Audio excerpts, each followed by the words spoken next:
You've eaten Gotham's wealth, its spirit, but your feast is nearly over.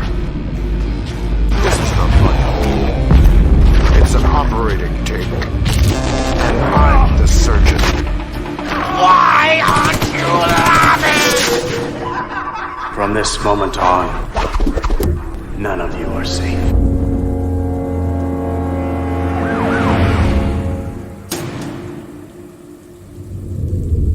Welcome to the Batman Book Club, a podcast exploring the Dark Knight Library. I'm your host, Ryan Lauer. The Batman Book Club is a proud member of the Batman Podcast Network, hosted by Batman on Film. Just go to batmanonfilm.com, click on podcasts, and you'll find the Batman Podcast Network. There's a whole list of other Bat-related shows that also like to dive into other nerdy subjects that we all love to frolic about in our free time. Now, thank you for tuning in to this very special episode. It's very special because of my guest.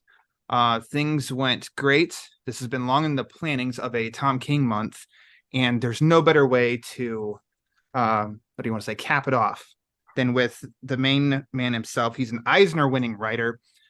He's written for books such as Sheriff of Babylon, Mr. Miracle, Human Target, Vision, Gotham City, Year One. But this is a Batman podcast, so of course we got to talk about his Batman run. No, it's not Tom Taylor. It's Tom King. Tom, welcome to the Batman Book Club. What a pleasure to be here. But before I start, let me just compliment you and thank you for doing this and for getting people out there reading comics and reading Batman comics, which are the best comics. So yes.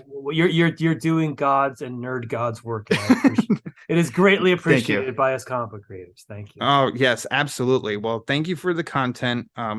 You coming on to the Batman title actually got me into reading some other books that I probably wouldn't have otherwise visited. So some of the other works, like you did with Mr. Miracle and Vision, and I wholeheartedly loved Vision. Not saying I didn't like Mr. Miracle. It was just Vision just kind of, I think, knocked me on my ass a little bit. I just like, wow, this was great. So, and then of course, Strange Adventures.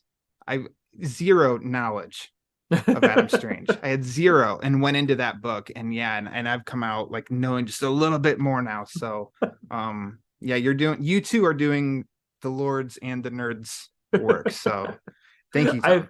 I appreciate it. I have had a bizarre career where I've written I think I've written more Batman than anyone alive. It's like me and Chuck Dixon are going one-on-one, but I'm still going.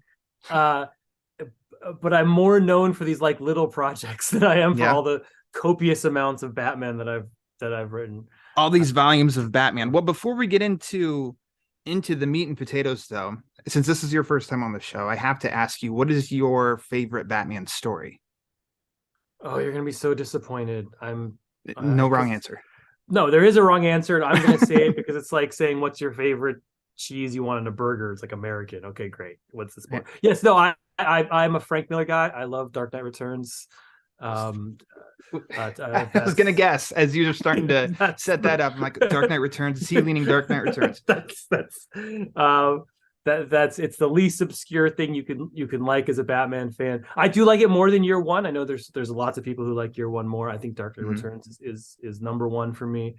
And then after those two, I'd probably go to I love the Englehart Marshall famous detective runs. Yes. It has different names, but those 9 issues I think are just perfect Batman comics. And then I love the various Tim Sale Loeb properties, of course. And after that, there's a huge list. But and then the Killing Joke, Alan Moore. I know he's sort of. He doesn't love that project. I personally think it's wonderful. He's the only one who doesn't like it. He's the only one who doesn't like it. I think it's brilliant. But I mean, if you say, wait, what you ask a guy in his 40s what his favorite comics are, and he names Alan Moore and Frank Miller as his favorites, it's just the most boring thing you can say. But it's still true for me. Yeah, great. Did you dive into Dark Knight Returns as it was coming out? Did you get to experience it at that time? I'm a little young for that. Okay. I got it. My first Batman comics were Aparo Starlin, Jason Todd's death. Okay. where Joker was an Iranian embassy official and the very bizarre yeah. comics. But Made sense. those were the first Batman comics I bought off the shelf, which is just like that's got to be like 89, 88, 89. So it's like Yeah, it's like it's like just 2 years. two or three years after I missed it. No, I read DKR in trade when I was probably 10 or 11 years old, and then I had this tradition growing up. I had a bunk bed. I used to share room with my brother, but he moved to his own room. I had the leftover bunk bed, and I would sleep on the bottom bunk. But during Christmas break, I would go into the top bunk, and I would take my two favorite comics with me, which were Dark Knight Returns and Daredevil, both of which were by Frank Miller, but I was too dumb to realize it because his style is so different between those two books. Like he's much more abstract, and I would reread those every single Christmas. It was like my tradition from the time I was 10 to the time I was 17. Just once a year, I would reread those books because I thought they were just the pinnacle of comics. Wow, great. Man, so I got now I know Frank Miller. He's like a friend of mine. It's very bizarre. How crazy is that? Yeah, it's very. How's crazy. that feel? No, did you ever have to really hold back from just being okay, I can't like geek out, I got to play this cool with him, or did you just hit him right up of like I have so many questions, or I love Dark Knight Returns? No, I geeked out from moment one. I've known him for like 7 years now, so I think it took me probably 4 years where I could kind of not stop immediately geeking out. Yeah, and I still kind of geek out to Frank. I mean, that's the key to Frank in talking to him, because he can shut down pretty quickly because he's just had the same conversation so many times. Sure. But he's a deep nerd about comics. That's like where he loves. So if you start talking to him about Neil Adams or Gil Kane or stuff, then he starts perking up. So Frank doesn't want to talk about his own stuff. I finally realized that. So it's like there was just limited time to me saying like, I can't believe. Did you know Dark Knight Returns was on a 16-panel grid? He's like, yes, I fucking did it. I know. You're not. No, it's completely unaware. Little kid. Yeah, I was completely. But it's also bizarre because. Frank was 29 when DKR came out. Like he was about to turn 30. That's why he did it, because he wanted a Batman that was older than him. So he projected Batman forward because he always thought of Batman as 30. So Frank, even though he's like to me a god of my childhood, he's not that much older than me. He was just so young when he hit his stride. So he's only in his 60s. I mean, he's still I think got years to go. When it came out, when he said that about a Batman older than him. That's actually stuck in my mind as well. And I thought about that as far as like the live action Batman. And I'm 36, and I think Robert Pattinson is like 6 months older than me. And so I'm like, I think this is the last time that a Batman is going to be older than me. Everything after this is going to change. So whenever the next Batman comes along, it's like he's going to be younger than me. This is how Frank Miller felt. So thank you, Frank Miller. I think of Batman in his late 30s, like 38, 39. That's kind of how I have Batman in my head. To have gone through so many Robins, and for Dick to have been 10 and now to be 21, that's how I kind of think of him as being. But of course, as you get older, you make Batman older. But now I can't lie to myself. Batman is definitely younger than I am. He's younger. All right. Well, let's dive in. Let's talk about, can you believe it? Like, that is some of your Batman. Yes, and for people who don't know, it goes black after the wedding. That's what it is. So I think the design people were upset with the wedding decision. Okay, yeah. So I mean, some people have wondered that too. And I think I saw you comment to somebody when these deluxe editions had come out of the first 3 are white, the last 3 are black. Any idea why the change up, or was that what was relayed to you of like the wedding, because it was it was a dark period, so that's just how they justified it? These are nerd questions, of course. Most people are like, who cares? But no, it's a question that occurs to me. Also, the first 2 volumes are glossy paper, then it switches to paper. Paper. That's a technical term in comics. Yes. Yeah, paper. Common people know what I'm talking about. Glossy paper versus paper. They understand. No, I have no idea. I just get them in the mail. They don't consult me on those. No one's ever offered me an explanation. Whenever I talk to the trade people, there's like 30 of them who do it, and they always blame it on the other guy. Sure. So yeah, I have no idea if that was a design thing. There was some thinking. I did hear this now that you mention it. That the trades for Rebirth did not sell as well as the trades for New 52 at the time. And DiDio, who was Mhm. obviously the head of DC Comics for a long time, felt that one theory he had of why that wasn't selling was because the trade dress was all white. They had gone with an all white trade dress, and he said the white doesn't appeal to consumers. So I think at some point that became a don't do all white trade dresses anymore. Because if you look at the Rebirth, all the first trade dresses for the first 3 volumes of everything are all white, and then I think they got away from that. So I do think it was actually DiDio had some.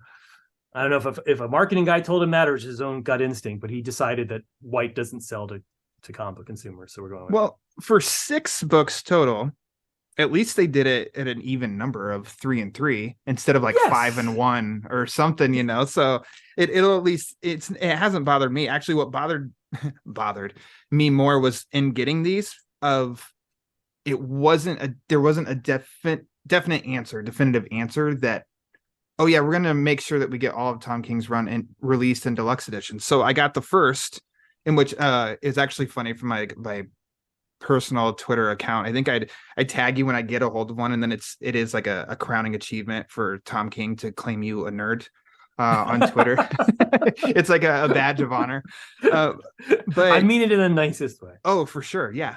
But it was like, okay, when are we gonna get another one? Are we gonna get a next one? And it really felt like this last volume 6 took a while. And I know they first released like City of Bane, I think in was it in multiple trades, and then I got collecting the multiple whole thing trades, in and a it trade. got a whole trade, and then it got it got 2 hardcovers, and then a big single trade. And Okay, yeah, it was and very. I was The nervous. City of Bane release was very bizarre how they did it, and then Yeah. I was nervous too that final volume wouldn't come out. And I think it was actual demand on Twitter. I don't know if they just forgot or like, oh yeah, we have to do that, and then they did it. Yeah, but Maybe they listened to me. It could have been your actual tweet. I have survived by Twitter pressures. A bunch of people take Twitter. Like my Omega Men series got canceled, and then Twitter responded, and Jim Lee was Nice. literally renewed it based on Twitter responses. So thank you people who said that, because I love that volume. I love having the full collection of it. Yeah. It would have really made me sad to have, because I just couldn't do it. I mean, they already split the colors enough to then go of like 5 hardcovers and then a trade of City of Bane or something. I'm like, oh no, I need this hardcover. No. I need this hardcover. Come on. And then it finally got announced, and I got it right away. And yeah, it's lovely. And also I'm hardcover over soft, also paper over glossy. So you're paper over glossy. I like paper on trades. Yeah, I think that looks nice because the coloring looks a little nicer. But on oversized hardcovers, I like glossy. you do. Okay. I distinguish somehow between the two, because when I came back into comics in the early aughts, I was collecting almost all oversized hardcovers because Marvel was doing these oversized hardcover collections of Ultimate X-Men, and Image started doing Invincible, and that's where I was like, I love them. They're big and glossy, and I do wish they would do them on glossy paper. That'd be my only complaint for the oversized on the trades. Okay. I mean, it all has to do with, in the last 5 or 10 years, paper stock has gone up so much that they're trying to save money. It's all has to do with economy. It's all money. It's always down to money. Right. The answer to all your questions is money. Everything down to money. I have a ton of questions for you here. I'm here. I'm ready. Not about money, though. Not about money at all. Sweet. Basically, I mean, just mostly about, the Batman run of all the backstory with that. I guess, we can start at the very beginning of how did you get involved? Because anybody, I think, for the popularity of that New 52 Batman run with Scott Snyder and Greg Capullo, anybody who's going to follow that, at least from a fan's perspective, it seemed like that was a massive hit run. Anybody to follow those steps has to be a little intimidating. So how did you get involved in taking on the Rebirth Batman? I'm still intimidated by it. I still think in my head of Scott being the definitive Batman writer, and I see that as a very competitive, ambitious human being who will fight anyone for any page. But like when people come up to me and they bring like Bat stuff, like here's my Bat statue, here's my book of Batman, or like I always say like, no, don't you mean that for Scott? He's the Batman guy. Like bring me the Mr. Miracle toy. I was like, no, Tom, you wrote Batman for 5 years of your life. You're still writing him. Yeah. You sold. We sold a ton of comics. But it started a lot of luck, a lot of being in the right place at the right time. I had written most people who come on Batman sort of traditionally or if you want to sort of get in line, you write one of the family titles, and I'd written Grayson, a family title, with Tim Seeley. And as New 52 started, I'm going to get some of these details wrong, but this is sort of my memory of it. I had done well on Grayson, and Vision had become a bigger hit. Vision was like my big breakthrough comic. And so they're like, Tom, you can come on Detective with New 52, which was quite a promotion. I was like, oh my God, I'd only been comics for a year and a half by then, to then be writing Detective Comics was crazy, right? Yeah. And so I was super excited about that. And because James is also in the mix still back then. And then Scott decided, because Scott was supposed to do Batman, he decided, Capullo jumped off to do the Image book with Mark Miller. And Scott said, I don't want to do a double ship book, because he'd always been with Capullo, without Capullo. He's like, I'll do a single ship book. And Dan's like, we have to double ship Batman. That's like one of the things we have to do. And so Scott said, he said, no, I'm going to do a single. And he grabbed JRJR, who's obviously huge. And they're going to do so at that point, Dan said, that can't be Batman. That has to be something else. We don't have a Batman writer. It was right about to go in. Who do we have? And so I was on Detective. And so they shifted me over to Batman. And suddenly, instead of being a year and a half till I got Detective, it was a year and a half till I got DC's biggest book. Yeah. And wow. I remember when they announced it, I looked at my, at the time I had, whatever. I specifically remember I had 6,000 Twitter followers. And, by the end of Batman, I had 150,000. So, like, it's like, wow. I mean, it's a whole different level of everything when you're on Batman. And also we were doing a Batman #1, which is only the third time Batman #1's ever been done. But at that, may this happen to you in your life, because it was joyous.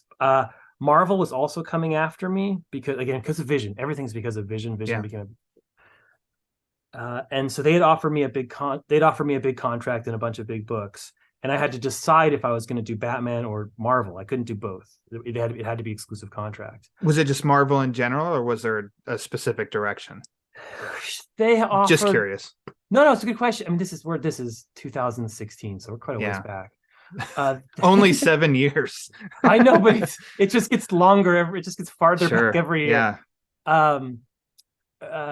They had offered me, this is Axel Alonso, some Star Wars book, and Walter and I, who'd done Vision, we were going to do a series of 12-issue specials. We're going to do I've said this other way, but a Fantastic Four and then a Power Pack, like a trilogy of family was going to be called. Nice. And then just on one day in this very office I'm sitting in, I decided to write Batman #1 on spec to see if I could. And I turned it into the editor, Mark Doyle, a brilliant editor who's now at IDW. And he loved it. And I was like, well, I literally was like, well, I just want to see this issue just because I like this issue, the issue where he's flying on the plane. And then that's when I said yes. And then Scott and I ended up doing the Rebirth special together. And then I was on Batman 1, and it was double shift, me and David Finch, off to the races. Oof. and let me just say, and I slipped on a banana on my first try. So the first arc is my least favorite arc of the whole thing. Oh, okay. Interesting. Because it has connective tissue almost throughout your entire run too, with Claire Clover. Yes, Clover, named after my daughter Claire. Nice. And I have in her office, I have a David Finch splash with Gotham Girl on it, and I have a Clayman splash with Gotham Girl on it. That's cool. Up at her office, her bedroom, just in her office. In her office. She's now 12. She was just a little thing back then. So with taking on something like that, is it discussed early on? And I know nothing. It just kind of feels like nothing is definitive these days. But was it seen as, Tom, you're in this for the long haul? Hey, we're going to commit to 6 months, a year. What's the proposal to you when you sign on to Batman? It was it's no different than today. It's like, if as long as it sells, you can be on it, was sort of the deal. That didn't turn out to be the deal in the end, but and I was like, I want to do 100 issues. I wanted to, from the very beginning, I was like, I'm going to do 100 issues. And it seemed possible because it was double shift. So 100 issues was only 5 years instead of 10 years. And Scott had done 51 because he didn't do the last one. James did the last one. So it was big in scope from the beginning. And I had a general vision of what it would be, and it sort of got closer and closer. Once I knew it would be about Batman Catwoman, I didn't realize how much it would be about Batman Catwoman as soon as I saw their sort of chemistry, and that became sort of the defining center of the series. Mm-hmm. And yeah, so I mean that's perfect. As I was going to say, of as long as it sells, you can stay on Batman. So you had a general idea of what you want to do over the whole series. When does that vision fully come into play? As far as, I mean, at the front, I think I said this 2 episodes ago with our mutual friend Mike Cronenberg. Oh, I love Mike Cronenberg. Oh, he's awesome. Yeah, he's a genius when it comes to comic book knowledge, nerd knowledge. Yeah. But BatCat, that of course feels like the instantly recognizable thing for Tom King's Batman run is BatCat. But there, I mean, you can almost say in the shadows, is Bane kind of also haunts that whole run too, I think. And I just did a rerun of all of these issues, probably November and December. And I mean, it really does read through really, really well, in which mission accomplished, from my perspective of, it seems like this was the plan all along. Like from issue 1, this is what Tom King was planning on. And then when you break it down, it kind of seems like, oh, wow, did you really have that vision for it to be like this? Or were you kind of figuring it out, connecting as you were going along? I had a general plan, which was, I mean, I always wanted Bane to be the big bad. I wanted there to be one bad that gone over everything. And Scott had done so much Joker, and definitive, wonderful Joker. Scott and Greg had just really, that's where the heart of their series was this Joker Batman relationship. And it even ended with the two of them sitting on a bench and sort of discussing everything. And so I didn't want it to be Joker, who's the obvious villain. And I was talking to Andy Corey, an editor at DC Comics at the time, and we were talking about possible villains, and he's the one who proposed Bane to me. And I was like, Bane, oh man, he's, I was thinking of the movie. And even though I had grown up on those comics, like the Bane Breaks Batman was like, I remember when I read that, I was at a McDonald's by myself outside my comic book shop, eating a Big Mac. I was like, oh my God. But he's like, he gave me Bane's origin story, which I had sort of forgotten out of my mind. I was like, oh yeah, grew up in a prison. He's like, no, he lived in a prison by himself for 17 years. And every night the prison cell flooded. And I got this vision of this kid stuck in this cell for 17 years, just the willpower to survive. And I was like, that's my guy. Because Joker can match Batman on crazy. Riddler can match Batman on intelligence. Penguin can match Batman on sort of planning. But Bane matches Batman on willpower. And I thought that's what Batman's real power is his willpower, is never to give up. And that's what that's when you have the rock, the immovable object, and the thing that has to move it. My wife's here saying hi. And so that became, Bane became the bad guy. I knew that would be the big bad from the beginning. And also trying to, again, differentiate myself from Scott. Scott had done so many great things.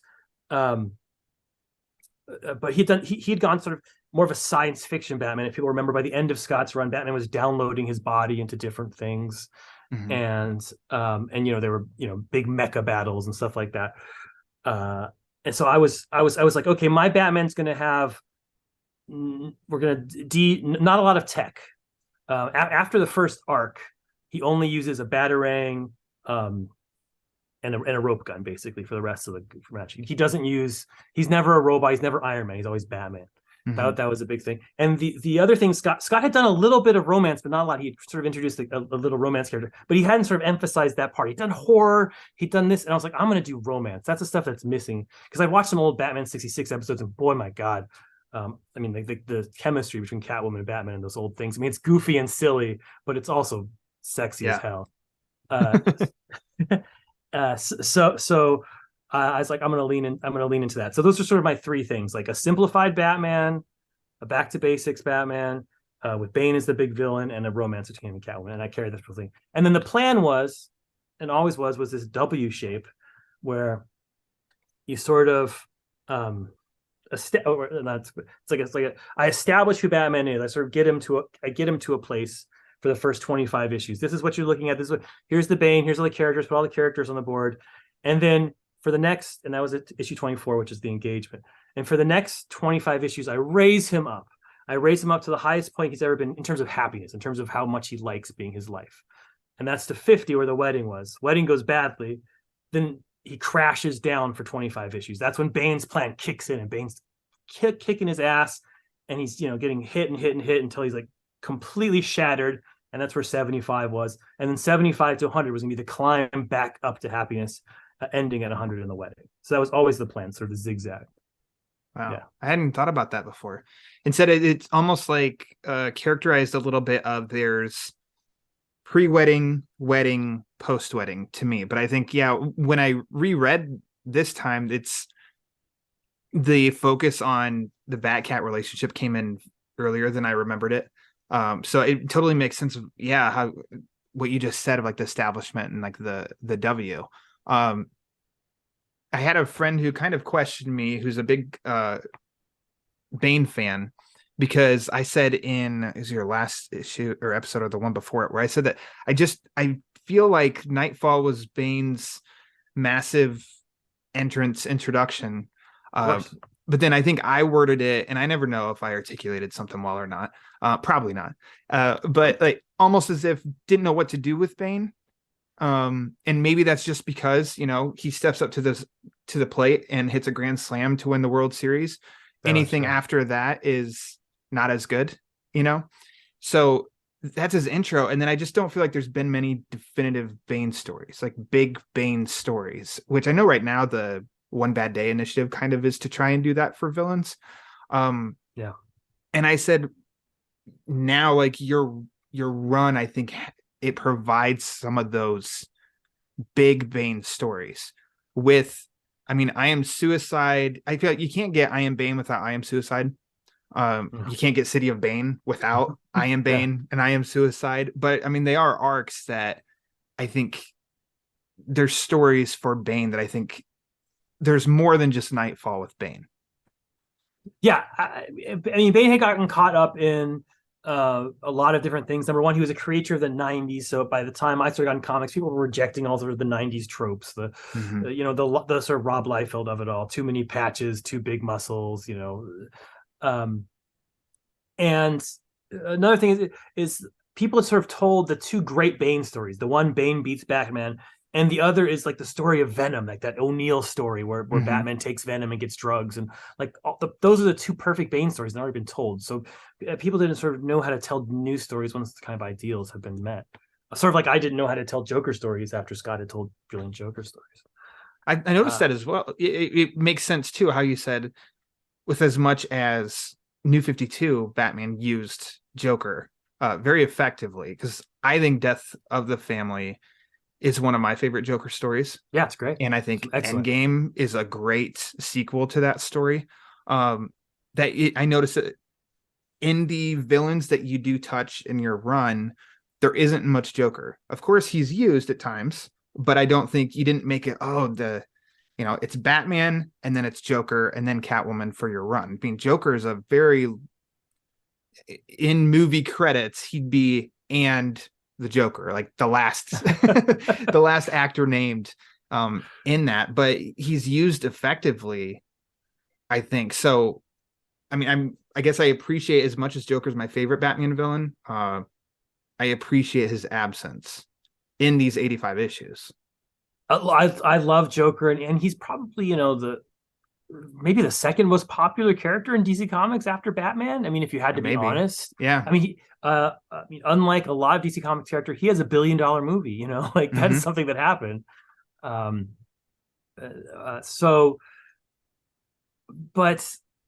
first of all, I did use him a lot. I did a whole arc called The War of Jokes and Riddles. He was the catalyst to the wedding going off, and he's the star of the sort of BatCat series, which is to me the sort of end of the whole thing. So I'm not going to say I used him sparingly, because he was in there, but yeah, it did seem like he needed to be rethought. Like I feel like if you use a character too much, he gets to be boring, he gets to be dull. And also my conception of the Joker is sort of an agent of utter chaos, someone who could press a button blowing up the world, or press a button that makes him fart and doesn't care which one he presses that day. Yeah. Like that's not he's not the big planner. He's not like I have a great scheme. I was thinking of him as sort of just like dropping a nuclear bomb in the middle of your story. I mean, it's pure evil. Just as Batman is pure organization, he's pure chaos. The DC Nation short story with him, where he showed up one of at my favorites. Yeah, is his name? Is it Mark? Joe or Mark Martell, something like Martello, something like that. That poor guy, and he's just like, well, why would you think the invitation would get sent here? It's like, well, it needs to show up somewhere at some time or someplace. So this is someplace, and this is sometime, and it's so weird because it's like evil, but that's like a perfect voice for Joker, because it's like, I mean, that makes sense, but it's absurd. And then it just brings him complete joy in the sense of like right at the very end and pop him up. I just think like, oh man, I love that little short, expertly illustrated by Clayman. Clayman draws my favorite Joker. My apologies to all the incredible Joker artists ever, but just something he does with the eyes, it really honestly scares me. He just showed me a Joker image this morning. These little pupils that he puts in there that just like see into your soul. He draws my favorite Joker, Clay. Okay, I'm going to turn to it. I know this because I thought of that as I was looking at over in his Roger. I apologize. I don't know where Mark came from. Got Mark Waid on the brain, maybe. It's all right. Hey, Roger, did you hear the one about the letter that didn't have a stamp? And Roger says no, and he goes, you wouldn't get it. And then the next panel is that turn with those pupils, and it's like, that's freaking horrifying. Like that's in a horror movie. Right there, of like just that quick, like, kind of like,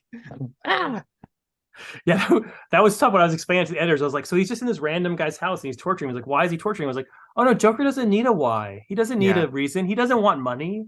He doesn't. Joker. Yeah, he doesn't want to prove a point. When you're a writer, what you do, like almost like the definition of your profession is. You balance people's motivation against other people's motivation. Why is this guy in this room at this time? Why is he walking to the door? Why is he throwing this? Why is he on the ground? Like, what in his brain made him want to be in this situation? And that's true. Why is Batman Batman? Because his parents died. Why is Superman Superman? Because his planet grew up. But then you say, why is Joker do? He's unlike any other character because there is no answer. Why does Joker go to this random guy's house and kill him? For no reason at all. No, he doesn't do it for a reason. It's not because he was sad about this guy or hated this guy or anything. He's just like, meh, this idea popped in my head, and so I'm going to kill him. And that's horribly frightening. That makes him that makes him Joker and unique and terrible in my mind. In the Best Man two-parter, where he's talking to Selina as they're both laying there, and he mentions about how he likes Harvey. I think that so what you just said is the reason I just thought of that part, because I think Joker loves, as was, I think, demonstrated perfectly in The Dark Knight, loves that idea that somebody's just like, I'll just leave the decision up to the flip of a coin. Yeah. So the Joker being a little fascinated with a character like that makes total sense. And how, like, I don't know, like, as close as Joker could have an ally, like Two-Face would be his ally, just because he's like, I love your absurd existence is based on the flip of a coin. Yes. So that's what Joker loves about Two-Face, is that he flips a coin, and what he loves about Riddler is that he always gets caught. He doesn't love people for the reasons we love them. He loves them for the absurdity and for the joke of the whole thing. He loves Penguin because he has a long nose and it looks funny when he gets punched. It's like deal with umbrellas. Yeah, what's the deal with the umbrellas? Penguins don't have umbrellas. It makes no sense. Yeah. So let's say you touched on as a writer, and how much of I mean, this isn't like throwing anybody under the bus, but you have somebody to answer to with ideas where you want stories to go and such like that.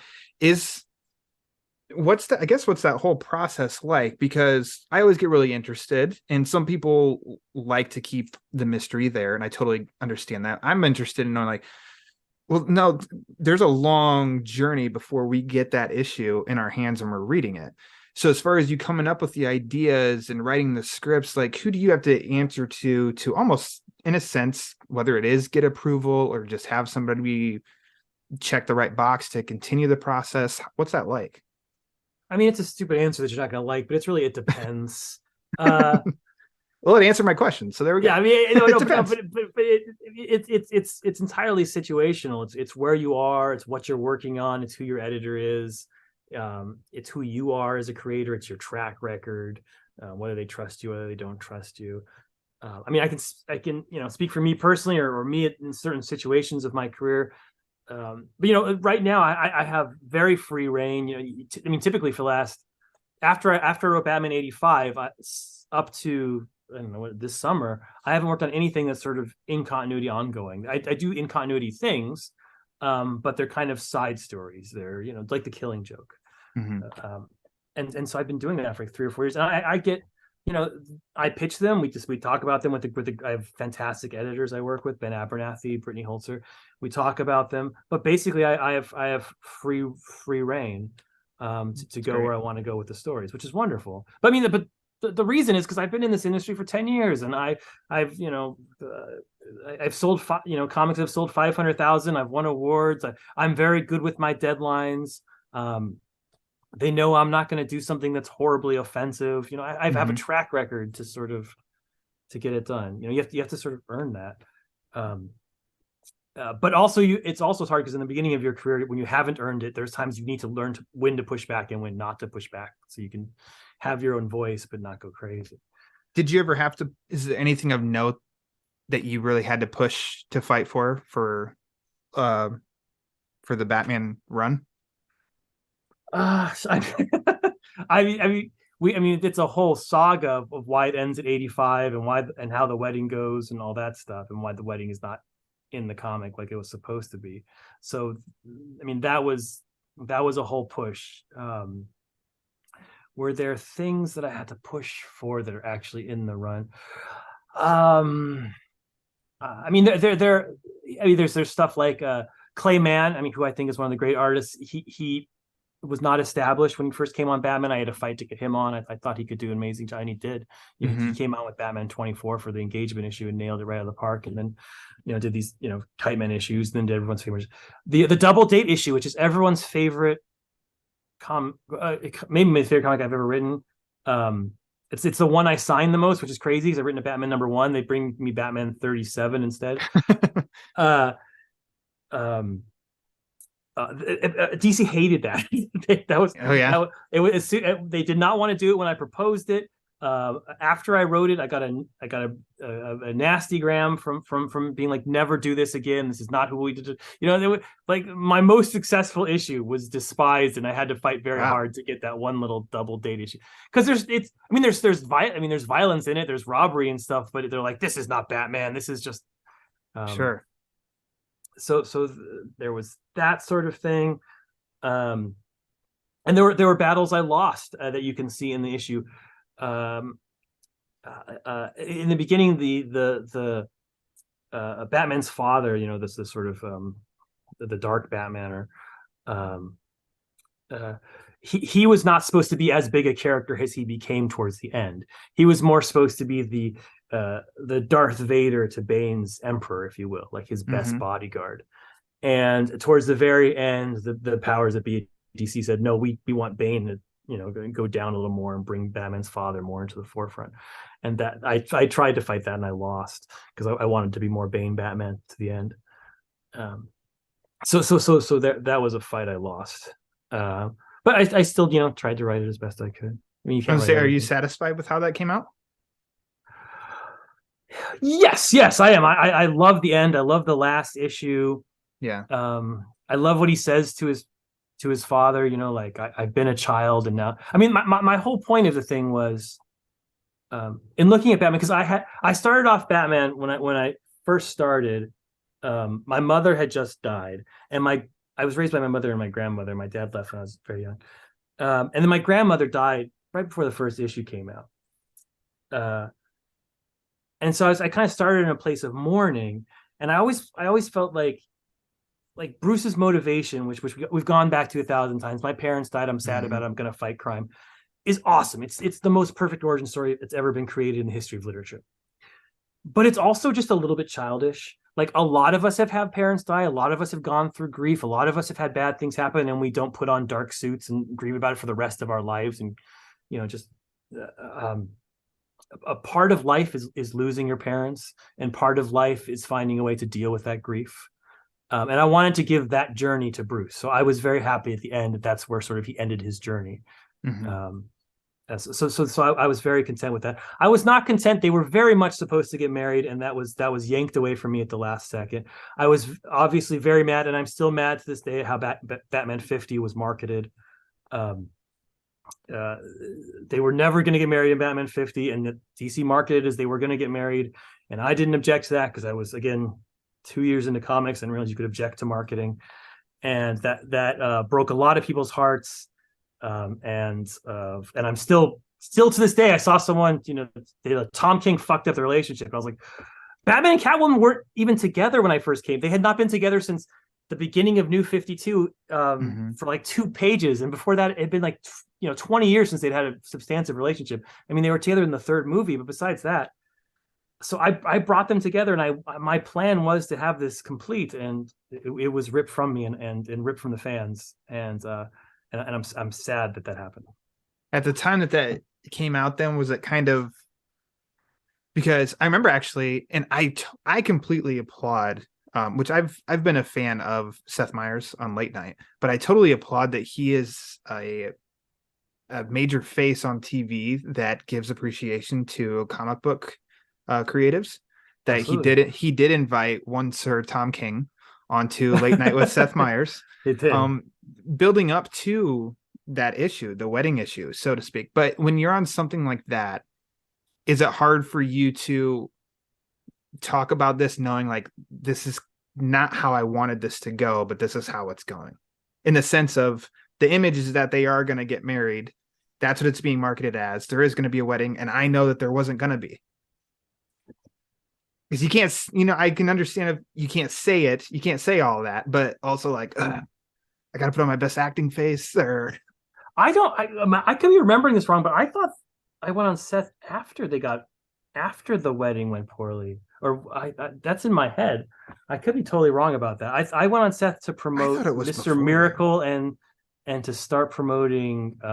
Maybe I've got all that wrong. Heroes in Crisis, but I could be wrong. My brain is soft. Too many years in Warzone. Well, I remember definitely you being on the rep Mr. Miracle because of Seth definitely bringing up it's not Seth Meyers quote unquote image that Mitch Gerrits drew in that book.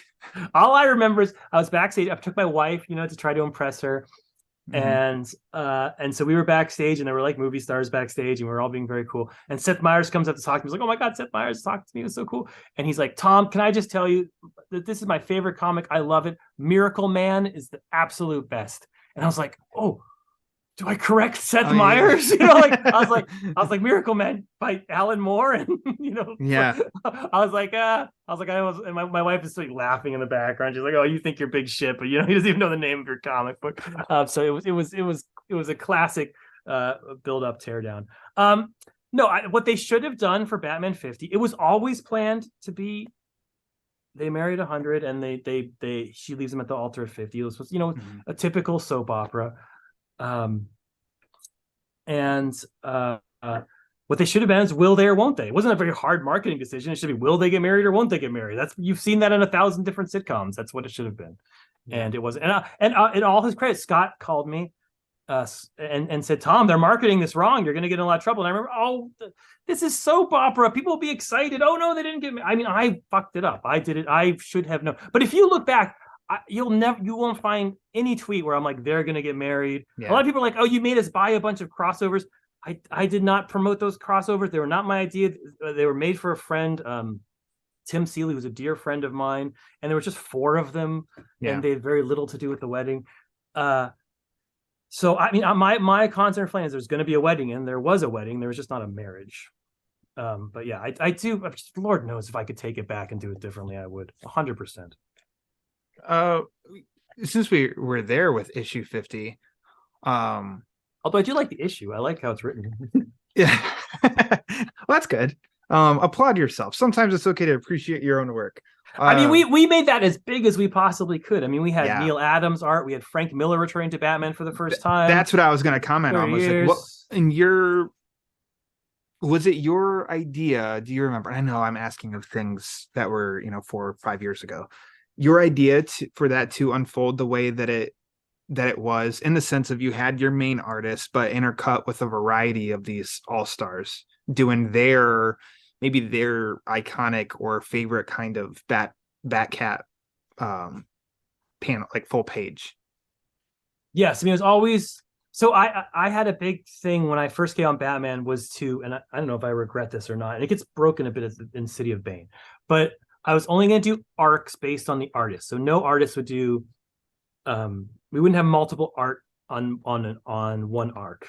Mm-hmm. So like, we had David Finch, and then Mikkel, and then Finch, and then Mitch, and then Mikkel again. So it was, so you didn't have like the same story with different artists on it, because it always bugged me as a kid. I hated reading comics where it's like, same. Infinity Gauntlet is the great example, right? Like even Ron Lim is fantastic, but when you get from that George Perez to Ron Lim, you're like, what happened? Why does Thanos look different all of a sudden? Things happen. I totally understand that, but if you're asking me to just be fully honest, bugs the hell out of me with one story has a change up in art, because it changes the aesthetic of things. So I know it can't be helped sometimes. I know, but as a fan, it's like, oh damn.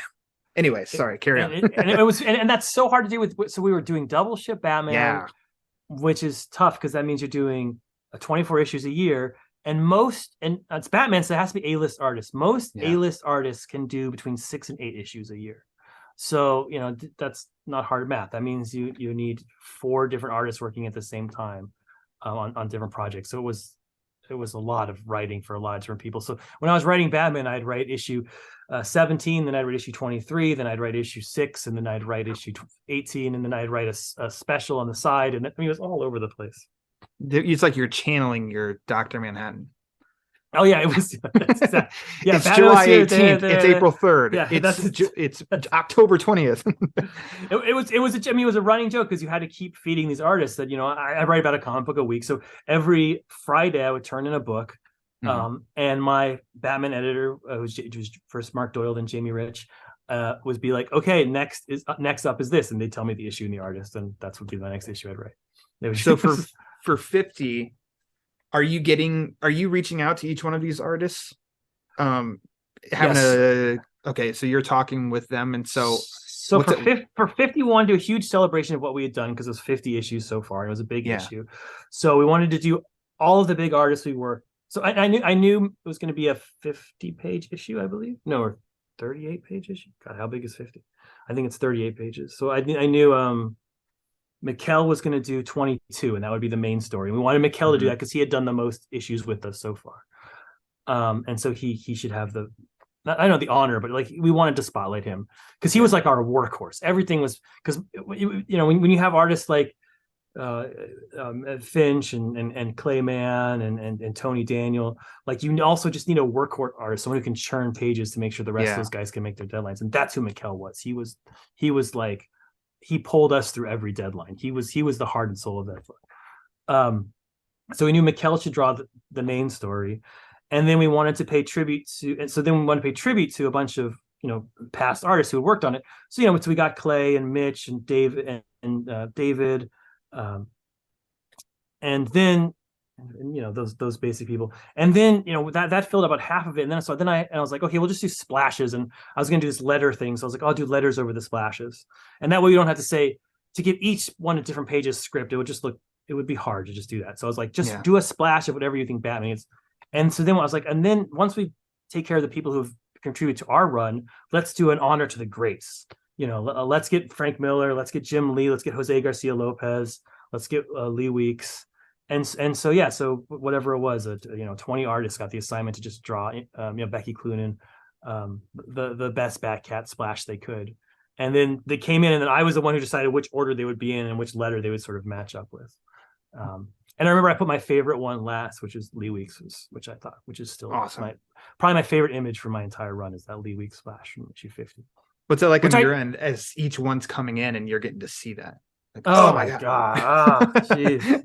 Yeah, I just saw a dealer list Capullo's splash for $40,000. Wow. So if you want to buy it, it's out there. Yeah. If you Looking to spend some money. Yeah, if you have a car, a few cars you want to sell to get it. I just opened the book and look at the one that That's my favorite image from my whole run. Yeah, can't even plan that. That's a little bit of meta there, because if you ask him, none of the lines actually meet, because he knew the wedding wasn't going to come out. So it's like they're close, but they never actually. Oh, I tried to buy that for him. I put $7,000 of cash money, dollar bills on his table, and I said, "Can I have this splash?" And I had a stack, and he goes, "No." I was like, "Oh man, I was so close." He's like, "Tom, somebody's offering me 40,000." Yeah, that's right. Okay, like he was smart. He can be more for it than that now. But back then, I was like, "Oh my god." Yeah, I tried to. I remember my reaction for that one, and then getting to see that, because oh man, it's fuzzy, but I think I remember whoever got to read it early, I feel like somebody posted the spoiler before it came out. So what happened was, it was so funny because it came out, I think, like July 7th. It was like July 4th weekend, it was a 3-day weekend before then. And the reviews came out, and they were good reviews because the issue was good. Like the beforehand reviews from the people we sent it to. And then it must have been the slowest news day of all time. The New York Times decided to do an article, and I'd done an interview for it, and they decided to title their article "Catwoman Leaves Batman at the Altar" or something like that. And they did a push notification to their 10 million whatever phone subscribers. So it popped up as like that thing on your phone. Batman does. It's the most famous I've ever been. Batman leaves Catwoman, and that's when. Because nobody had read the issue. They didn't know why she left. They didn't know. There's no context. Yeah, there's no context to it all. You're just not emotionally prepared for it. Like the whole thing is it's a very emotional issue. It makes me, her letters to him and his letters to her, and how much they love each other, and how they're just this far apart, and why she leaves. All that stuff is ripped away, and you're just getting, boom, a spoiler. And oh my God, yeah, people just went. That's when I got the death threats, and had to get the bodyguard and the whole thing. Geez. So it was a hell of a July 4th that week. That's crazy over comics. But there's no reason to complain. The issue sold tremendously. Yeah, and like I said, if I had to go back, I would market it differently. Because it's not worth making people that upset. We're comics. We're not supposed to upset you. That's the whole point. I feel like. I know. I avoided the spoiler. I didn't come across any of it. I might have seen you give a heads up on your Twitter or something. I don't remember the wordage or anything, but it wasn't, finger point, shit talk anybody either. It was just like something about spoilers out there or whatever. And I was able to avoid it. And so, when I read it, and then, seeing that last page, which when you get context of where the rest of the story is going, that last page is freaking like, man, that hit of like, oh shit. Oh, wait, what the hell? That's Flashpoint Batman. What the hell's going on here? So, with context, the whole part of it, I don't know. And it's a to be continued. It's not like they'll never get married. This is comics. We live in the second act. And the plan was, because I was in the middle of a 100-issue story. I couldn't get him.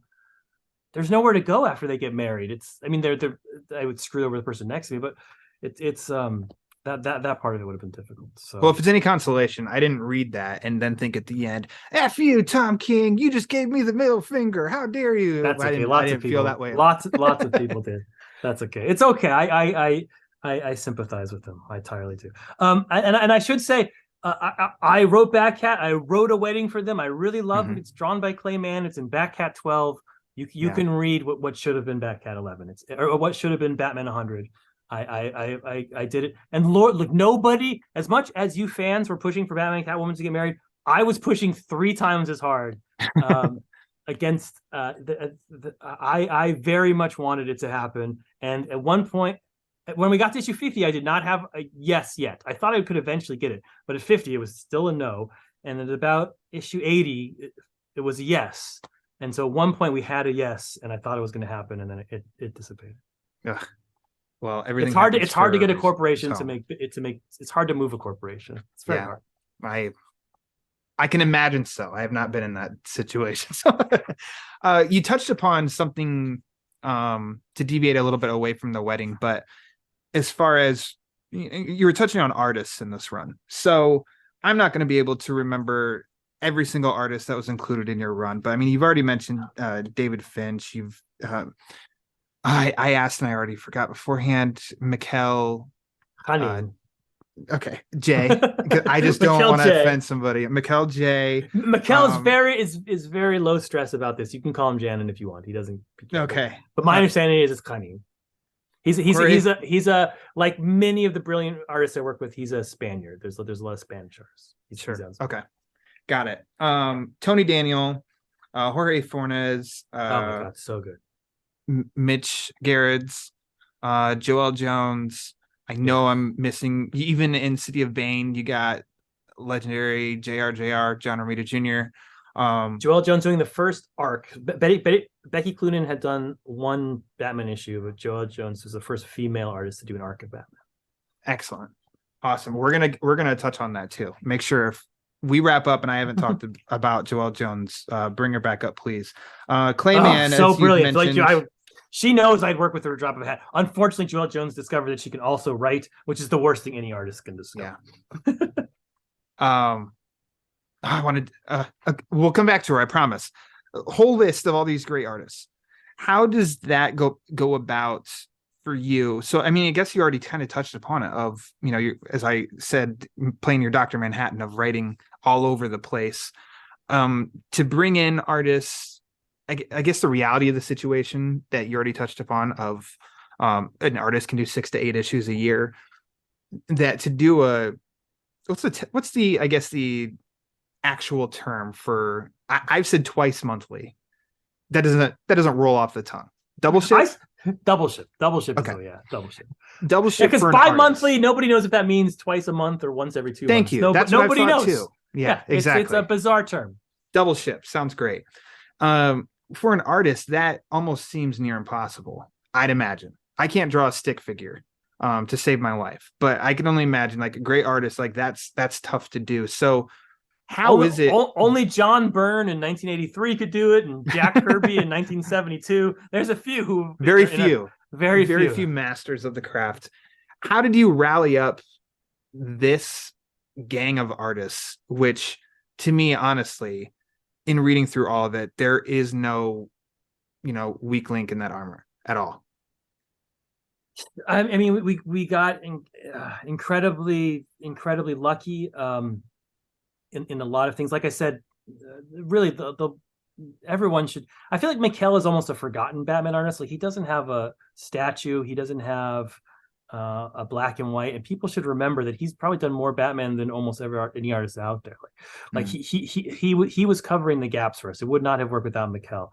But my strategy was always to write to the artist's strength and always to write to what the artist wanted. So different artists want different things.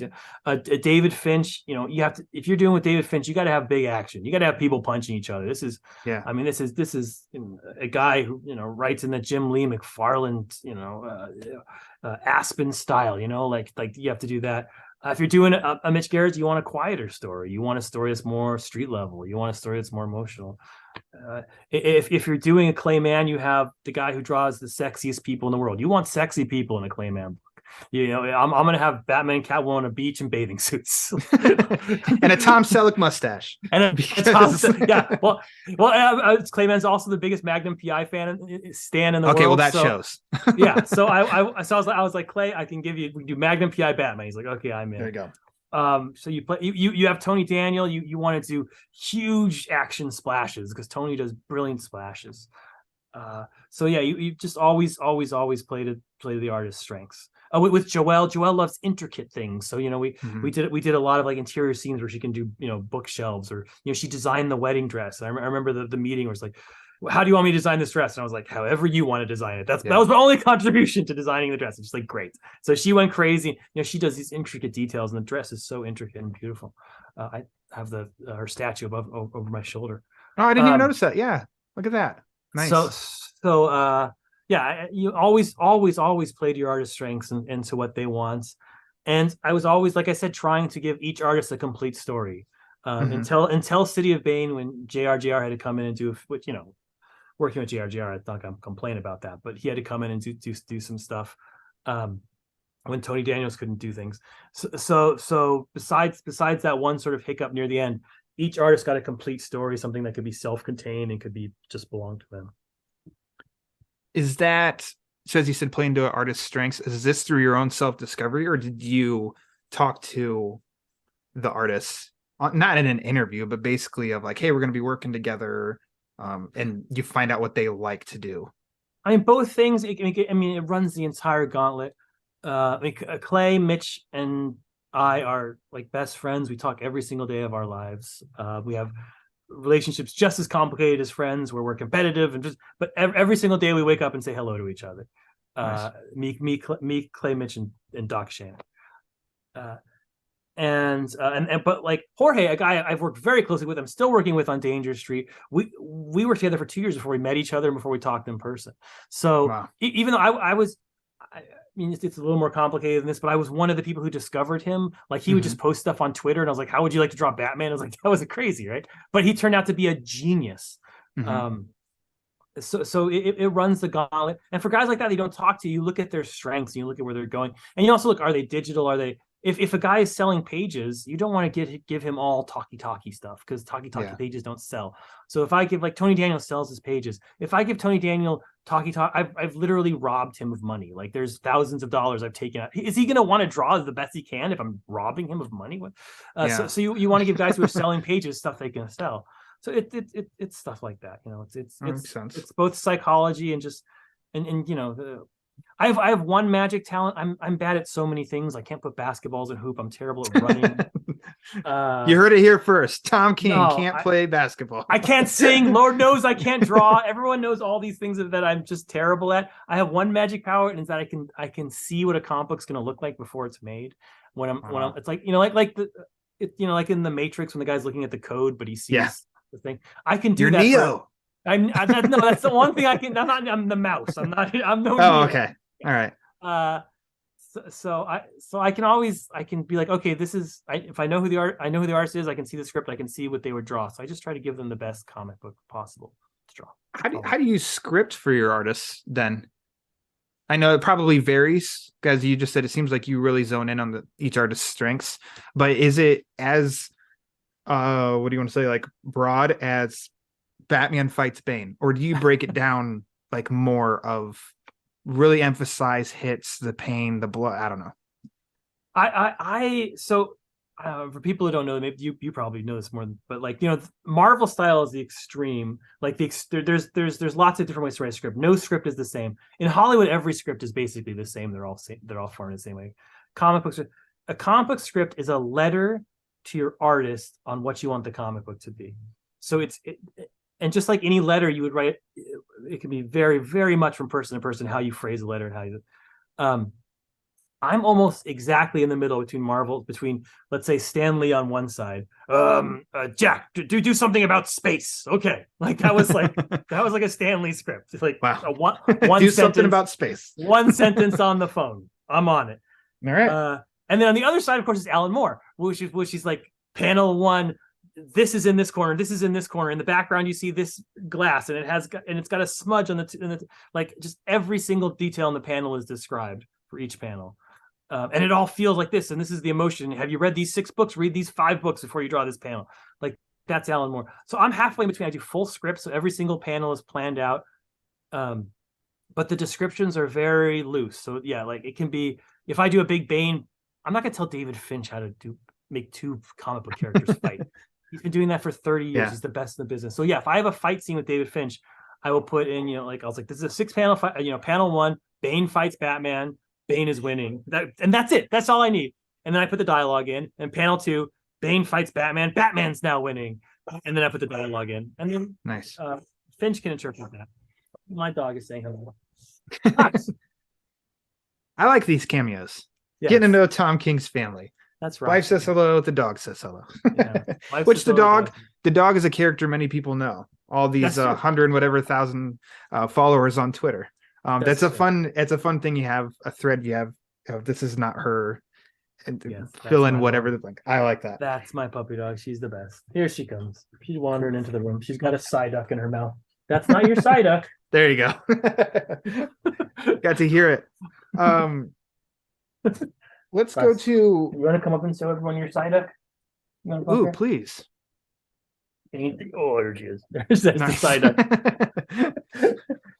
Nice.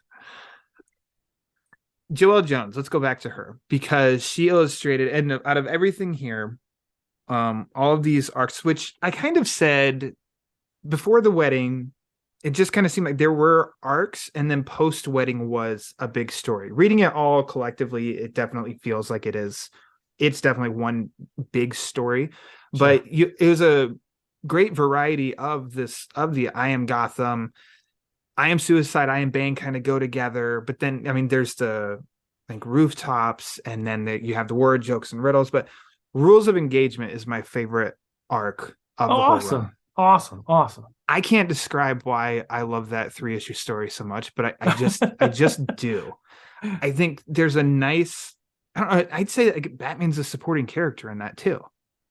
You know, the main character maybe is Selina. I mean, some people could argue maybe the main character is Damian a little bit. I don't like Damian, but they're so a little bit Grant Morrison, damn you for creating Damian. However, also I applaud you, Grant Morrison, for he's so much fun to write. I mean, I bet. Dick Damian, though, is like one of my favorite things that Grant Morrison's ever done. I think he captured that dynamic in a way that really, I think it just works so well.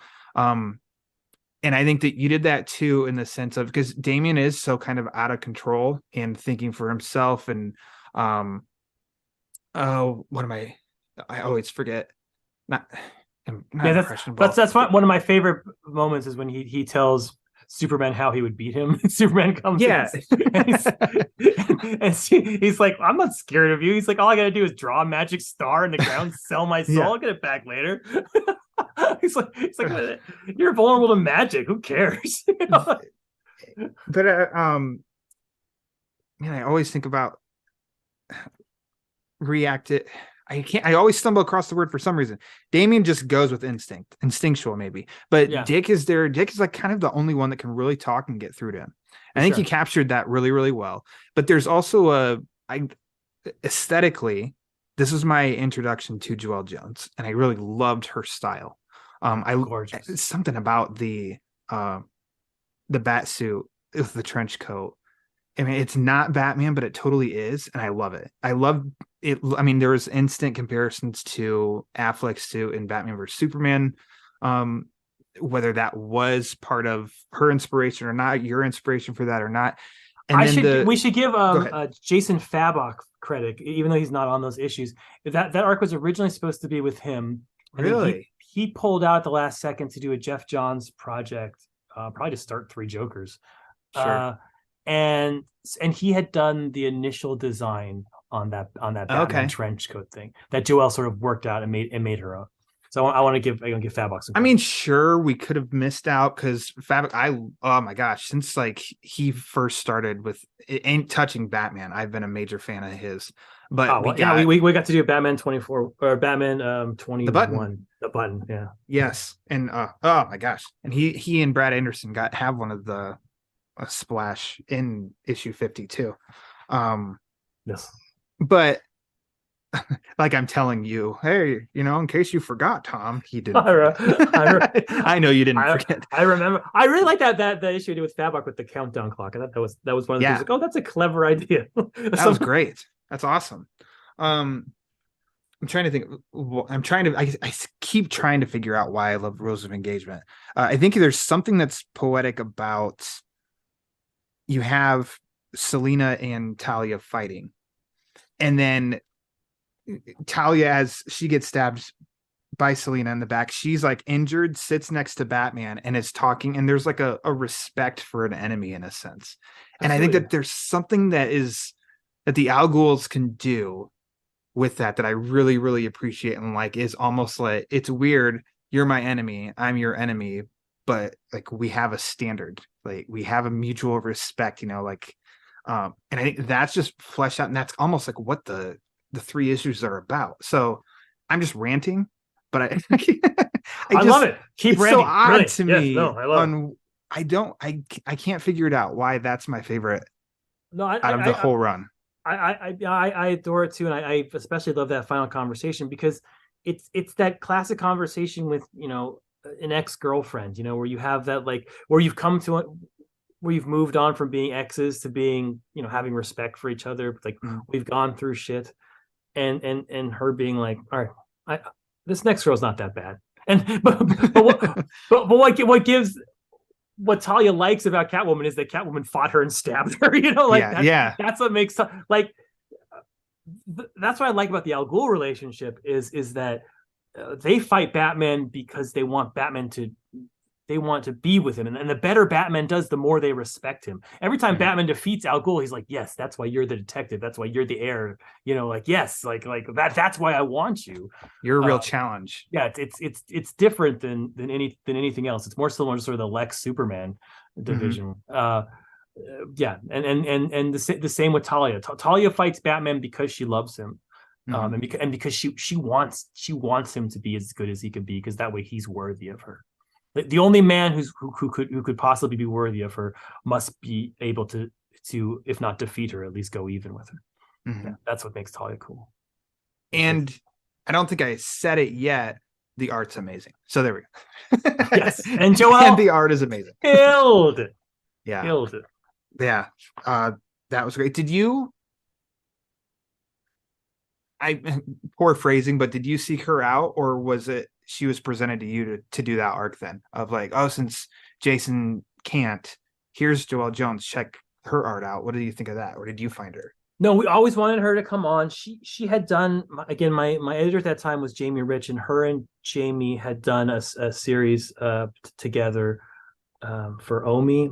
And they were very good friends. And I was always telling Jamie, I was like, Lady Killer, right? Lady Killer, exactly. Yeah. I was like, you have to get Joelle on. She's just, she's utterly, everyone knew she was the next, big thing. And it's hard. It's hard to find, to find Batman is a hard to find the right artist for it, because it has to be an incredibly good artist, and it also has to be a certain category of art. Like you couldn't put, it's hard to think of like, but the example that comes to my head is someone like a Scotty Young. Scotty Young is a brilliant artist. He's an incredible storyteller, but he couldn't do an arc of Batman because it's not that right feel, right? It's Batman needs that. So to have someone like Joelle, who was both a brilliant artist and looked like a Batman artist, it was perfect.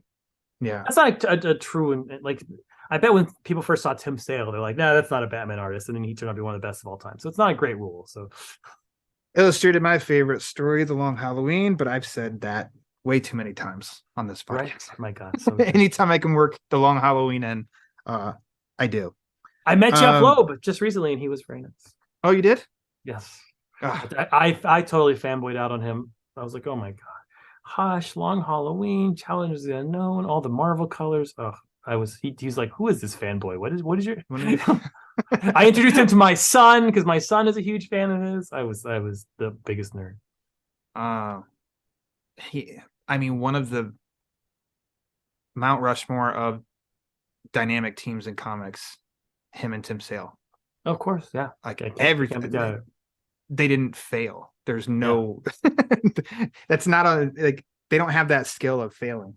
That's right. Gone too soon. I'm trying to think. I don't want to rehash. So like we kind of already talked about Thomas Wayne's Batman. Was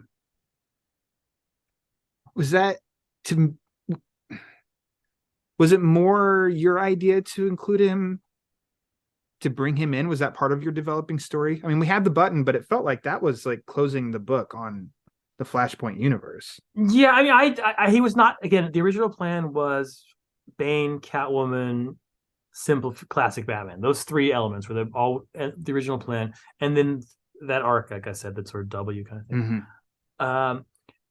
The button came sort of halfway, and that sort of fell in our lap as something sort of Jeff wanted to do, and we incorporated it, and it was this big lead up to what he was doing. It was a huge success. So when I got to sort of the last half, I was looking for pieces, and I was looking back on pieces I had used, and I didn't write this. Jeff and Josh wrote the second issue, 22, I think,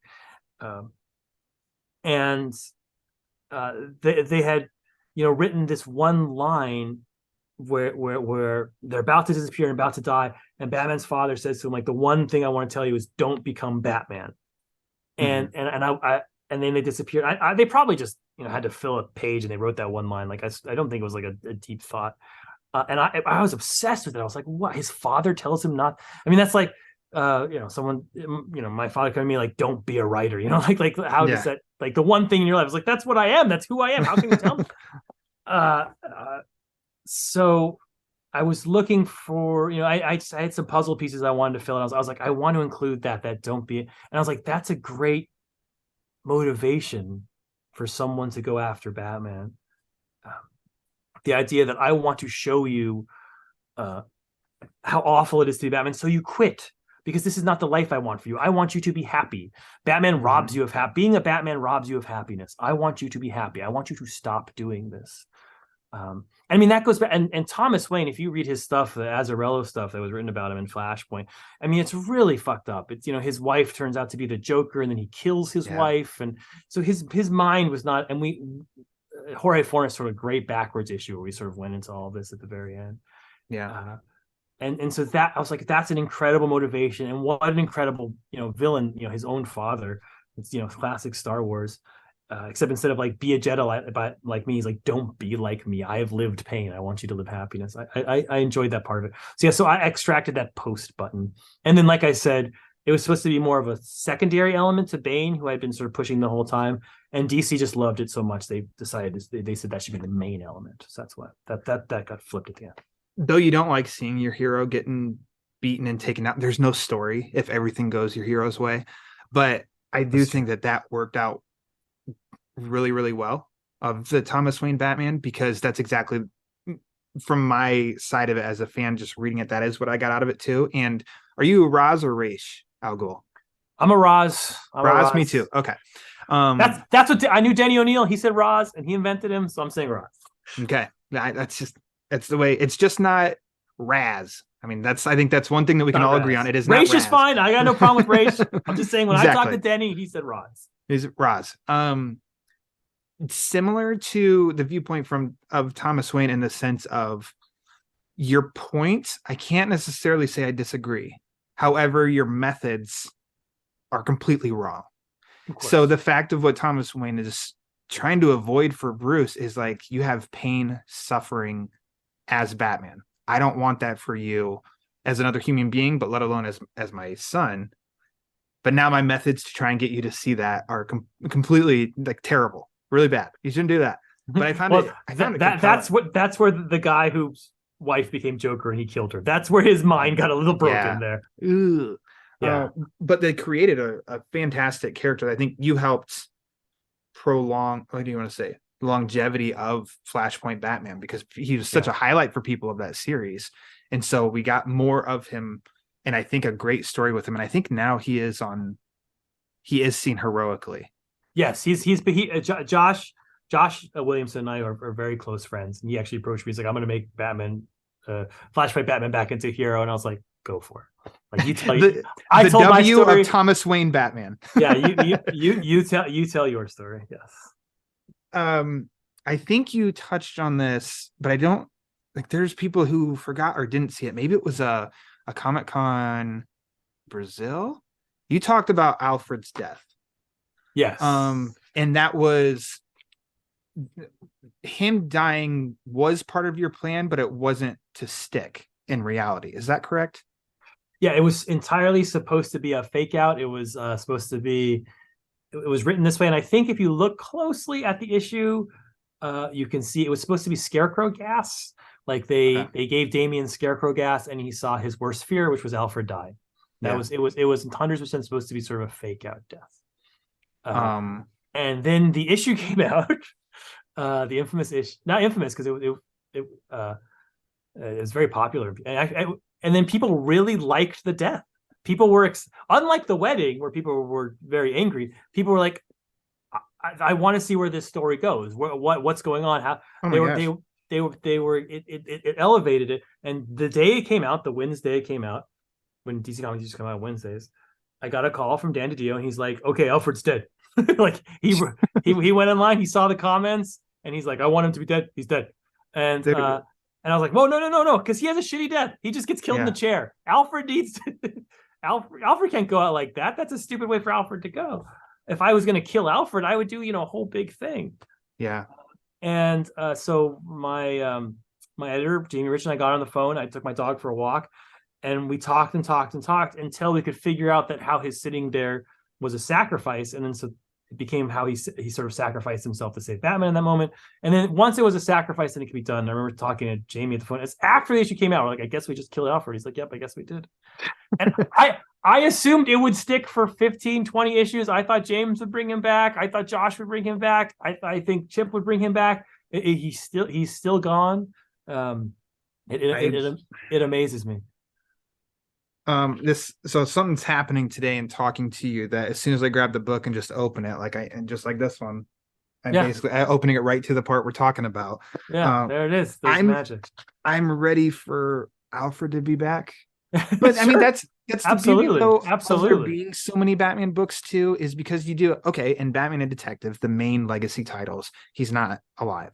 But you do have the One Bad Day if he's included somehow, or you have the Batman Joker Deadly Duo miniseries right now out, and Alfred's alive. That's kind of status quo Batman. Like by having these other series around, I'm getting my Alfred fill there, so it's okay. But I miss Alfred. I think when I was an intern at Marvel when I was a kid, Chris Claremont said something to me. He's like, I was a Star Trek fan, and we were talking about Kirk and McCoy and Spock, and he's like, McCoy and Spock are like Kirk's brain. That's why it's so much fun to write them, because they're Kirk's brain outside. There's his emotional brain, his logical brain, and they have arguments, and then Kirk's kind of the one who synthesizes it, and that's how the story works. And it blew me away. I was like, no, they're separate. I was like, oh yeah, that's how it's. And I think of the same way as Batman has Gordon and Alfred, and it's hard to write Batman without, because the conversations you have with Gordon and the conversations you have with Alfred is how he talks about a case. So I have it is. I think Alfred is an essential component, and I do look forward to the day he returns, because I think it's hard for Batman to be without his Alfred. I mean, I have no control over that, and so we'll see how. That's on Chip, and we'll see what he does.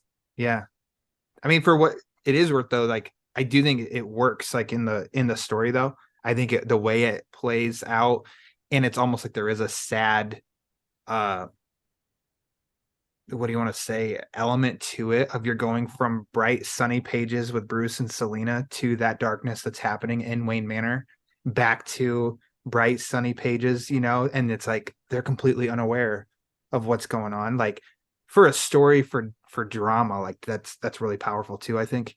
So there it's a strength, and it wasn't like it happened and I was like, oh, for F's sake, or anything like that. It was like, oh my god, okay, he'll be back somehow, because it's comic books, right? But oh my god, Alfred's dead. Didio knew his story, and he knew it would work, and he was right. And I got to write with Mikkel that issue where Batman finds out, which is just one of my favorite issues of the whole run, where it's an issue to make you cry and to sort of feel the impact of it.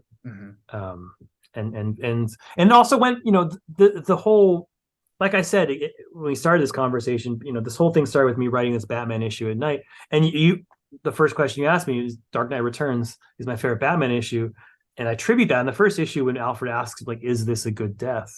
And I remember writing that. I was like, man, now I want to see Alfred. I want to see Batman ask Alfred that question, and I think it's the best part of issue 1.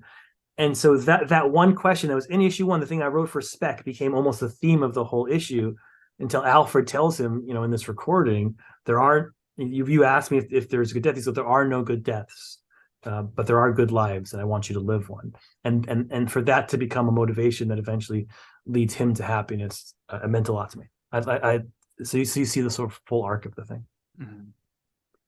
You've been very gracious with your time, so I don't want to keep you for another 2 hours, but I have, yes, if you don't mind hanging just a little longer, a couple questions. No problem. This is fun. Okay, good. That'd be great if you're like, okay, bye, see ya. Oh, I failed. I do have to go at some point, because I have to turn in this Penguin script. Yeah. Poor Penguin. how did Bat?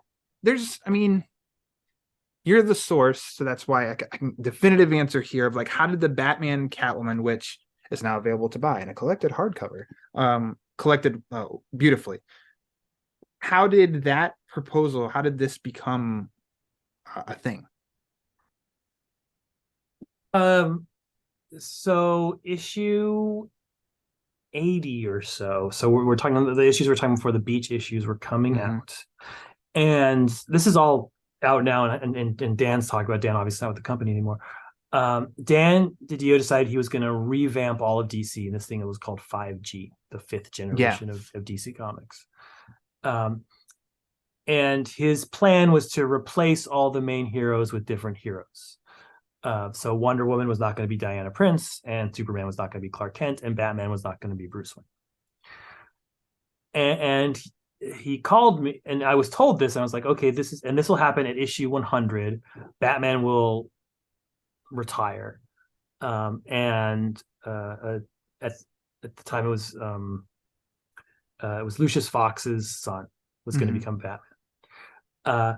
And so and what they told me was, we need you to write the next, City of Bane was to end at 85. The original plan was for City of Bane to end at 85, and then to do 15 issues of BatCat stories leading up to the wedding to 100. Just little, like two to three issue where I could bring back, like Joelle would do 2 issues, almost like not like a victory lap, but like where you could the highlight reel. Joelle would do a few issues, Mikkel would do a few issues, Clay would do a few issues, Mitch would do a few issues, Finch would do a few issues.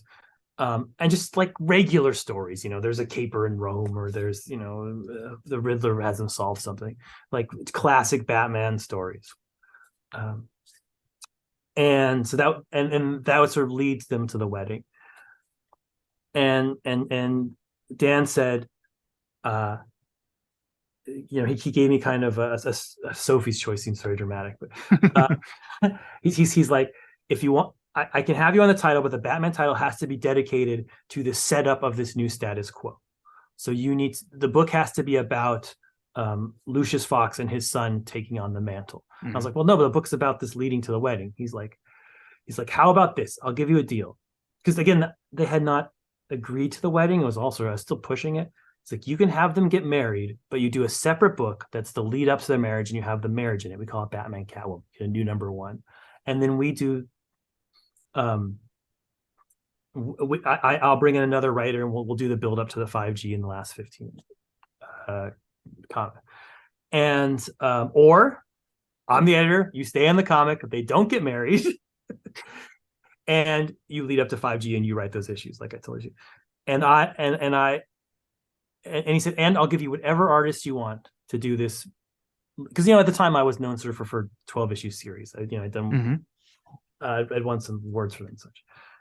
And I was like, all right, of those two things, being told what to write or writing what I want to write and getting a wedding out of it plus a new #1, I was like, I will jump on that. And Dan, and that way Dan was winning too, because he got a new #1. Again, we were selling, the comic had dipped in sales a little bit in the Nightmares arc, but City of Bane brought it all the way back.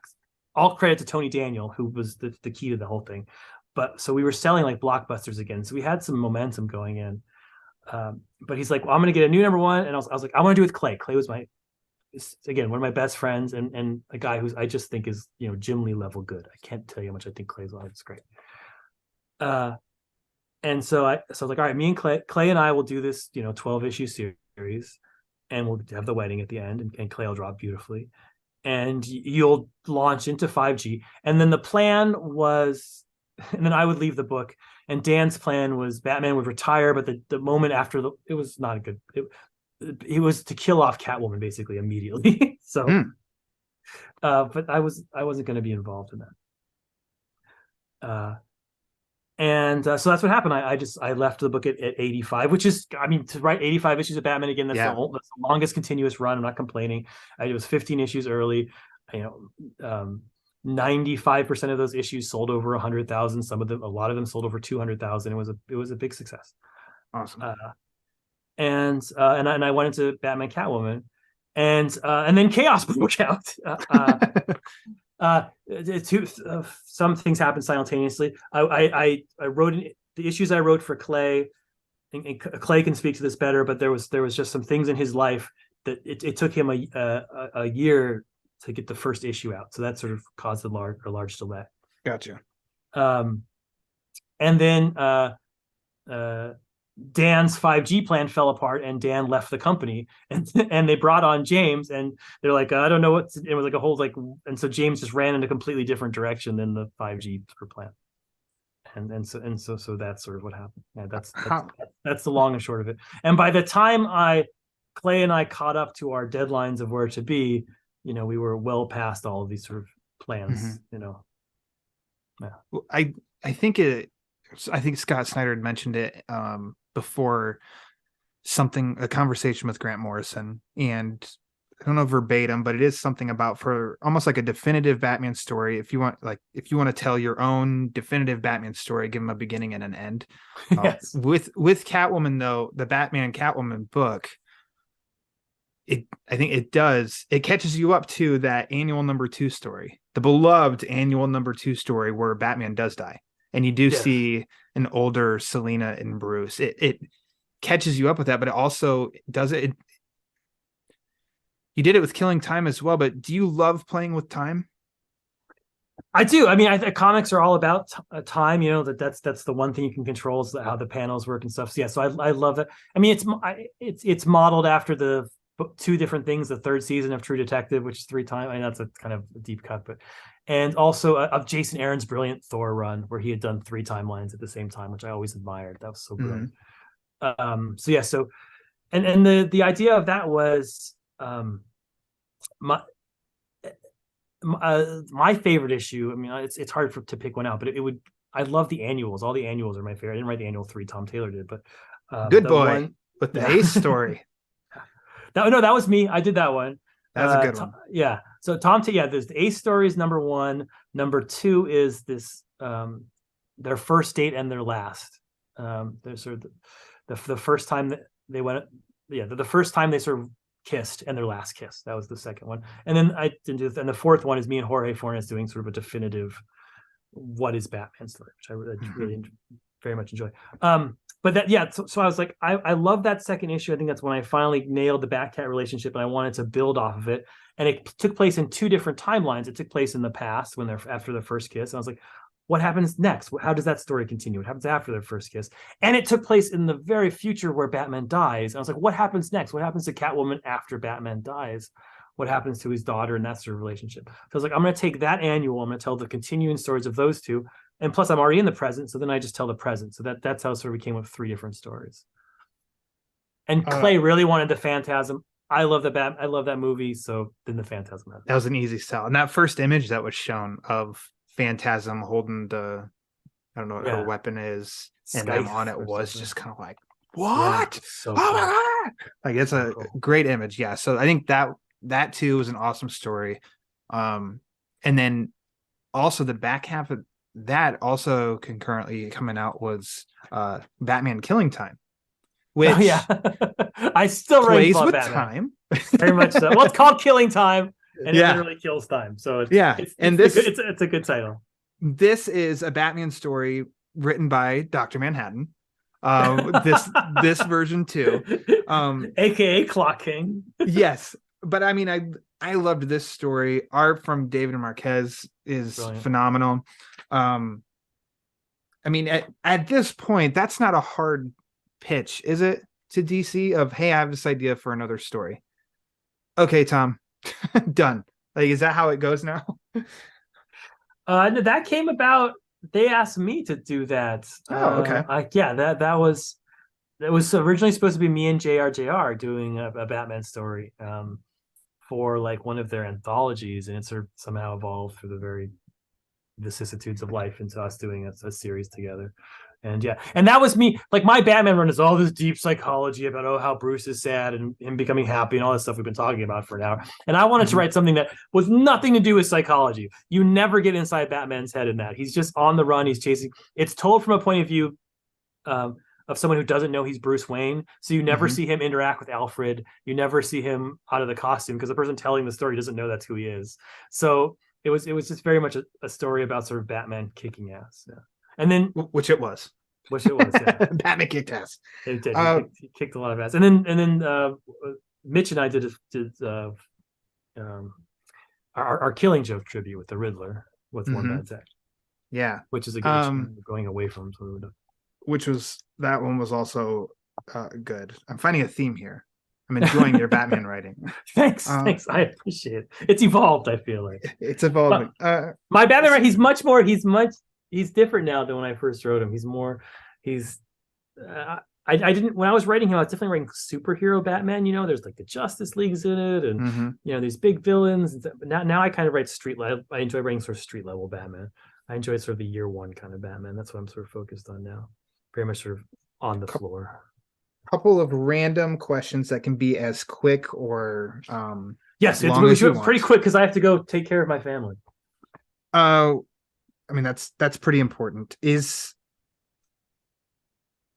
the animals in the pit yes created by you, or is it based on not a true story, original book, an actual original Russian fable? Yes, it is. Okay. Yeah. Terrifying and disturbing. Very horribly disturbing. Yes. It was because we had KGB KGB age, so KG Beast, sorry. I got him confused with U.S. agent in my head because KG Beast, and I wanted to do something that had sort of a very old school Russian kind of feel. And so I was looking for old school Russian stories, and I was like Russian fairy tales, and I came across this one, which unfortunately was there's copyright rules, but it was before the copy. It was pre 1927, so I could use it. But yeah, that's disturbing. That is actually in there. It's horrible. And oh my god, it got drawn by Buckingham so crazily. Nightmares. I own a few of those pages. Oh, you do? Oh, nice. Yeah. I don't have a lot of pages for my Batman run, but for some reason I have some of those. Not in your kid's office, is it?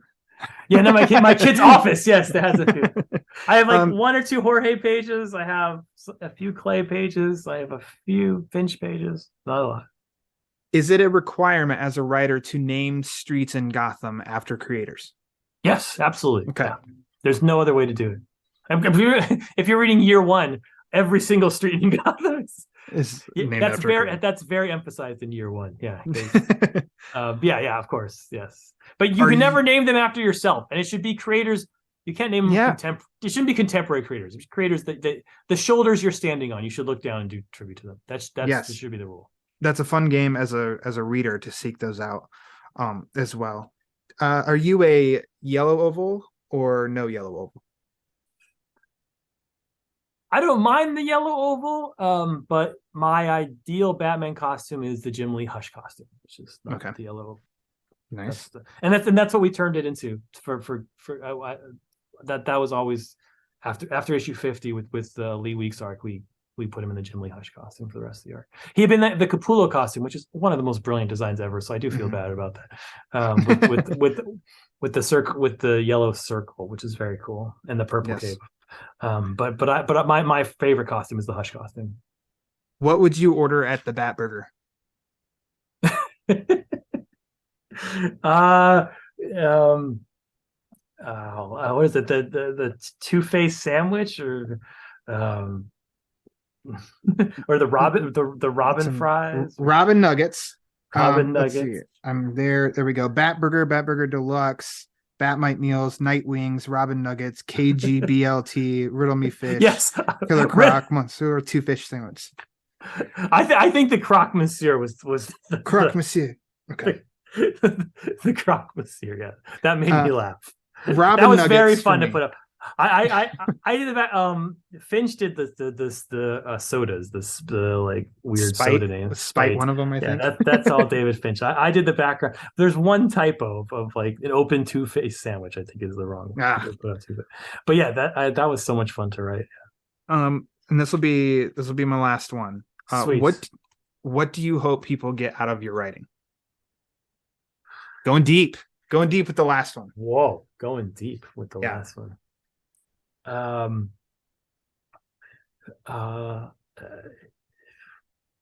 People always ask me like, which character do you want to write? that's constantly. Do you want to write Batman? Do you want to write Superman? Do you want to write Fantastic Four? And I always say I don't care. Like give me Kite Man, I'll write a Kite Man story. Give me Batman, I'll write a Batman story. And what I mean by that, what hopefully comes across in my writing, is that everyone has a story to tell. Every single person on this street has a story to tell. And if you're talking to the most boring person in the world, how did you get to be the most boring person in the world? Did you go for a world record? And so what's the second most boring? Oh, is that really annoying to you to be the second most boring person in the world? That one guy has slightly more boring. Like every single person has a story and is worth learning about it, and has something inside them that's magical and unique and you can connect to. And that's what a lot of my writing is about. People aren't superheroes. People are people. And learning their stories is important. I think definitely you humanize characters, even no matter sometimes the fantastical settings. Humanizing and bringing humanity to characters, and that's it's appreciated, I think, and magnetic to your writing. So I keep promising you that I'll let you go, so I mean it this time. I will let you go. Thanks so much for setting aside almost 2 hours just to talk nerd with me. It's one of my favorite things to do, just talking nerd. Thank you for saying all the nice things. Thank you to all your listeners for putting food on the table of my children, which is the nicest thing you can do to anyone. And thank you for just keeping comics alive and keeping Batman alive. You guys are the best. I appreciate it. Absolutely. You do a great job. And I tell other people that. It's not just because I'm talking to you right now. I'm a big fan of your work and I appreciate it. Is there anything, people probably know where to find. Is there anything you want to even plug? I know you're writing multiple issues. How many issues is Gotham City Year One planned to be? 6. 6? Okay. All right. I didn't know if it was going to be ongoing, 12, 6, what? I will plug that book because nobody reads it. It gets terrible. Yes. But I'm so proud of it. I love it so much. I wish people would go out and buy it. When the trade comes out, please go out and buy Gotham Year One. Phil Hester is killing it on art. And it's just, I've played with noir. I've deconstructed noir. This is a pure noir. This is oozing noir. It's from the noir fire hose. Like come and have a drink of sexy Chinatown Gotham. Yeah. I love that series. We do wrap up episodes every month and we talk about that one. That's one that we're included, that me and my pal Pete are massive fans of. That it is awesome. And I was almost just gonna wait until a trade, and I'm glad that I didn't, because it's stellar. So huge things coming. We waited till issue 4. Now you see the origin of Crime Alley, and so huge things are coming that are just like that, where you sort of see how Gotham became Gotham. It's cool. Oh, so good. So, all right. Well, follow Tom King on Twitter at Tom King TK. My name. There you go. Easy enough to follow. Also, make sure to follow Batman Book Club on Twitter and Instagram at the Batman BC. Simple enough. There you go. So, yeah. Thanks again, Tom. I appreciate it. I appreciate you, Rock, man.